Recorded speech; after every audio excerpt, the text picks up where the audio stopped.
Now we'll see impedance parameter of a two-port network.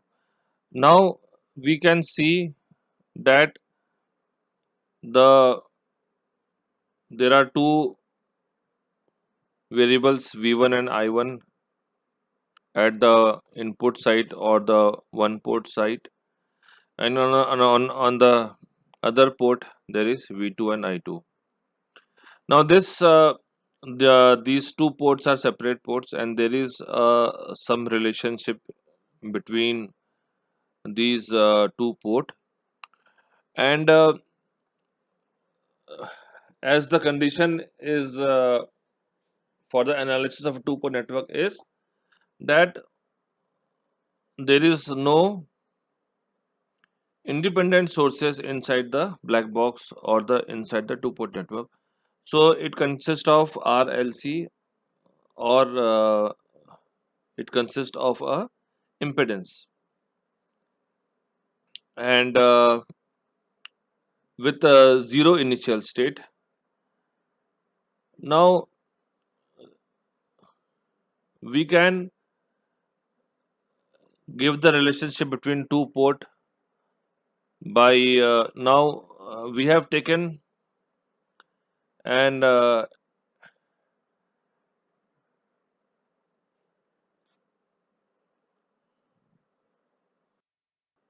suppose there are two variables V1 and I1 for one port, and another variables V2 and I2,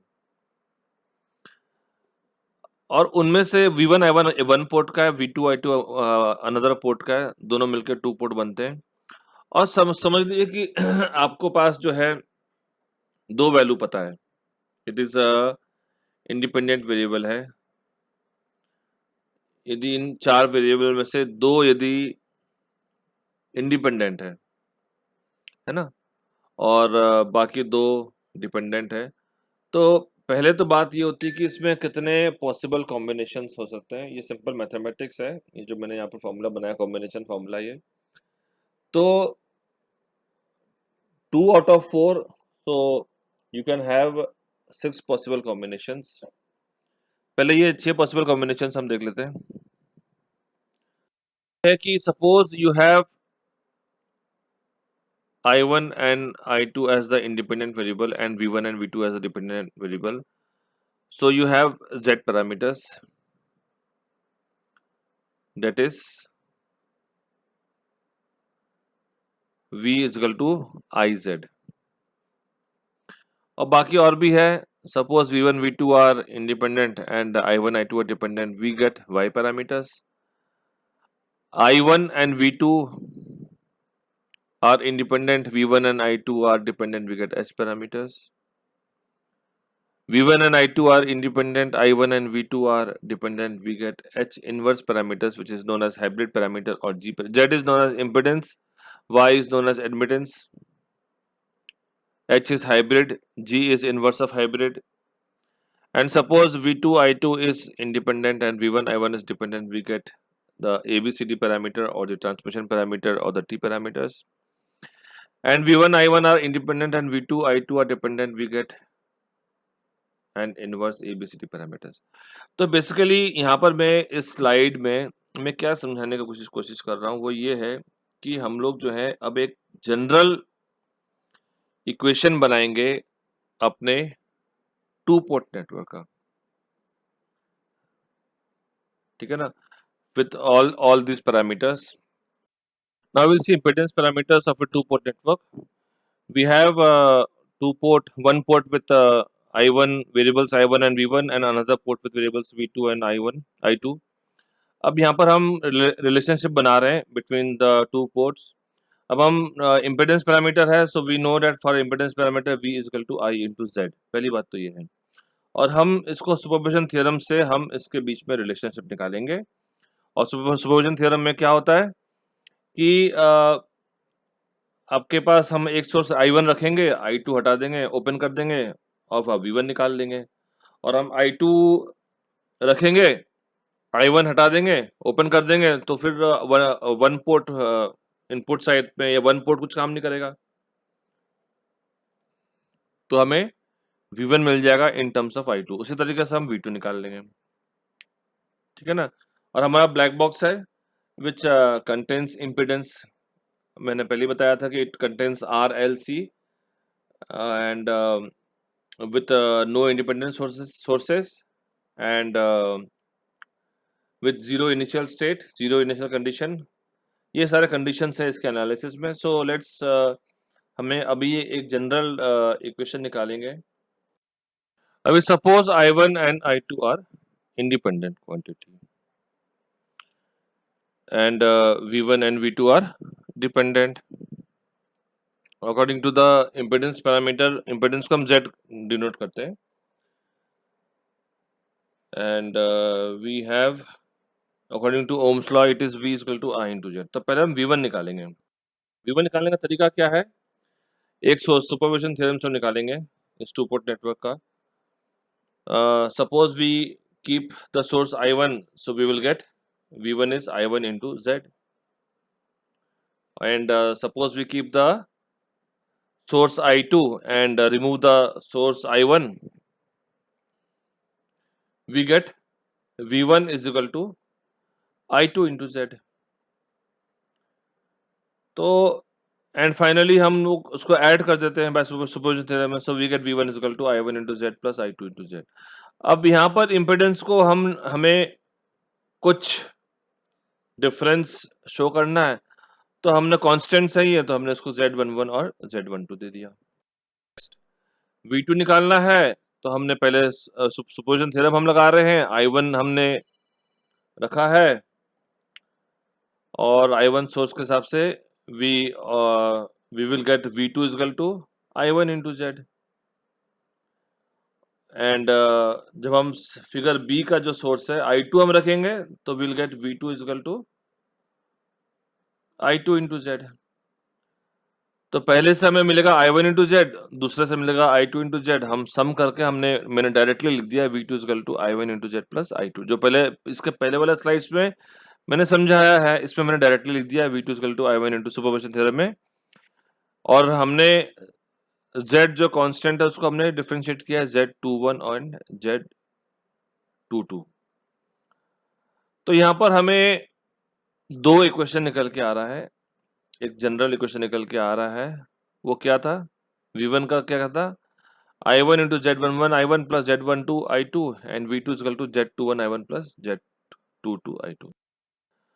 So this is what we have the expression or a relationship between the two ports in terms of impedance parameter, that is V1 is Z11 I1 plus Z12 I2 and V2 is Z21 I1 plus Z22 I2। Matrix form में हमने लिख दिया V1 V2 और matrix में Z11 Z12 Z21 Z22 and I1 and I2। तो ये है आपका इम्पिडेंस पैरामीटर और of A to port network. हमने Z पैरामीटर्स देख लिया, बाकी 5 पैरामीटर्स और हैं, that is Y parameters, H parameters and ABCD parameters. तो यहाँ पर जो है ये टू पोर्ट नेटवर्क है and it is a very बहुत सिंपल चैप्टर है ये, और इसमें हम लोग जो है डिफरेंट पैरामीटर्स को हम लोग स्टडी करते हैं। तो अब आपको ये चीज़ ध्यान रखना है इसमें, ठीक है ना। The two port network is characterized by two equations that relate the terminal quantities V1 I1 V2 and I2 out of which two are independent। तो यहाँ पर हमने I1 and I2 independent लिया है, so we get the various terms that relate these voltages and currents are called parameters, and what we have found over here is Z parameters। So this is your Z parameters, the terminal voltages related to the two terminal as V1 V2 is equal to Z11 I1 Z12 I2 and matrix form में यहाँ पर लिखा हुआ है, pause कीजिए पढ़िए। अभी इस गिवन Z पैरामीटर्स में दैट इज V1 इज, अब उसको अच्छे तरह याद रख लीजिए, Z पैरामीटर्स इक्वेशन है V1 is Z11 I1 plus Z12 I2 and V2 is Z21 I1 plus Z22 I2। अब सपोज आपको इक्वेशन 1 में आपको Z11 निकालना है, तो क्या करोगे आप? I2 को 0 करोगे या हम I2 को ओपन कर देंगे हम। तो हमें क्या मिलेगा? Z11 is V1 by I1 when I2 is equal to 0 and suppose we want to find Z21, तो उसमें भी हम क्या करेंगे? I2 को 0 कर देंगे। इक्वेशन 2 में हमें यदि Z21 निकालना है तो हम क्या करेंगे? हम I2 को 0 कर देंगे, तो हमें Z21 निकल के आ जाएगा, which is V2 by I1 when I2 is equal to 0। तो दोनों के केस में हम क्या कर रहे हैं? I2 is equal to 0 कर रहे हैं। तो यही स्लाइड में समझाया हुआ है कि Z पैरामीटर्स में आप दोनों को हटा दीजिए। सो Z11 is V1 by I1 when I2 is equal to 0 and Z21 is V2 by I1 when I2 is equal to 0। This यहाँ पर Z11 जो है it is V1 by I1, तो हम इसको ओपन सर्किट इनपुट इम्पीडेंस कहते हैं। ध्यान दीजिए यहाँ पे Z11 को अब इसमें एक रिलेशन बन के आ रहा है, वो ये है कि it is V1 by I1, दोनों इनपुट है V1 by I1 या दोनों एक ही पोर्ट के। So we can say that Z11 is said to be an open circuit input impedance। अब इस चीज को हर पॉइंट को समझिए आप। ओपन सर्किट क्यों कह रहा है ये? क्योंकि I2 इक्वल टू 0 है। इनपुट क्यों कर रहा है? कि हमने सपोज किया है कि V1 I1 इनपुट साइड है और V2 I2 आउटपुट साइड है, और V1 by I निकल के आ रहा है, so it is an impedance. इसी तरीके से आप देखेंगे कि for Z21 it is V2 by I1, that means it is an when I2 is equal to 0, I2 is equal to 0, that means open circuit। V2 by I1 means it is a transfer impedance from port 2 to port 1। So we say Z21 as open circuit transfer impedance। अब इसी तरीके से आप ये देखिए कि इस given Z parameters equation में यदि आपको Z12 निकालना है, तब आप क्या करेंगे? I1 इक्वल टू 0 करेंगे, और I1 इक्वल टू 0 आप कैसे करते हैं? आप सर्किट को ओपन कर लेते हैं। So Z12 is V1 by I2 when I1 equal to 0, और जब Z22 निकालना है, put I1 equal to 0। I1 equal to 0 करने का तरीका ओपन कर लेते तो Z22 निकल के आता है V2 by I2 when I1 equal to 0। तो ये दोनों इक्वेशन को हमने समझाया है कि putting I1 is equal to 0, that means open circuit। ऊपर में Z12 becomes a V1 by I2, it is not V1 by I1, it is V1 by I2, so it is a open circuit transfer impedance from port 1 to port 2। and Z22 क्या है? V2 by I2, V2 और I2 दोनों क्या है? Output port side हमने assume किया है, so it is an open, कोई एक को इनपुट करना है, कोई एक को आउटपुट करना है, so it is an open circuit output impedance. अब यहाँ पर ये है पूरा जितना भी मैंने पढ़ाया था उसका ये समरी है। यदि आप लोगों को कुछ भी नहीं समझ में आया हो तब भी घबराइए नहीं, इन 2 स्लाइड्स को आप समझ लीजिए और इसको आप याद कर लीजिए। वो सिंपल सा ये है कि 2 पोर्ट है, इनके बीच में रिलेशनशिप जो है it is given by for a Z parameter. इन दोनों को याद रख लिए कि V1 is Z11 I1 plus Z12 I2 और V2 is Z21 I1 plus Z22 I2। इसको आप इतना Z पैरामीटर याद रख लीजिए, और जब हम Z11 निकालते हैं या Z21 निकालते हैं तो हम I2 इक्वल टू 0 करते हैं, और जब हम Z12 निकालते हैं, Z22 निकालते हैं, तब हम I1 इक्वल टू 0 करते हैं। Z11 को हम ओपन सर्किट इनपुट इम्पिडेंस कहते हैं और Z22 को हम ओपन सर्किट आउटपुट इम्पिडेंस कहते हैं। अब ओपन सर्किट क्यों कर रहे हैं? क्योंकि हमारा I1 इक्वल टू 0 है और कभी-कभी I2 इक्वल टू 0 है, या टू बी स्पेसिफिक 2 केस में I2 0 है और 2 केस में I1 0 है, तो हम ओपन सर्किट की बात कर रहे हैं हम यहाँ पे। इम्पिडेंस है ये। एंड Z21 और Z12 में क्या आ रहा है? It is a transfer impedance, so Z12 is open circuit transfer impedance from port 1 two port 2 and Z21 is open circuit transfer impedance from port 2 two port 1। ये last 2 slides जो है इसको आप रट लीजिए, इसको आपको याद रखना है सॉल्व करने के लिए। So thank you.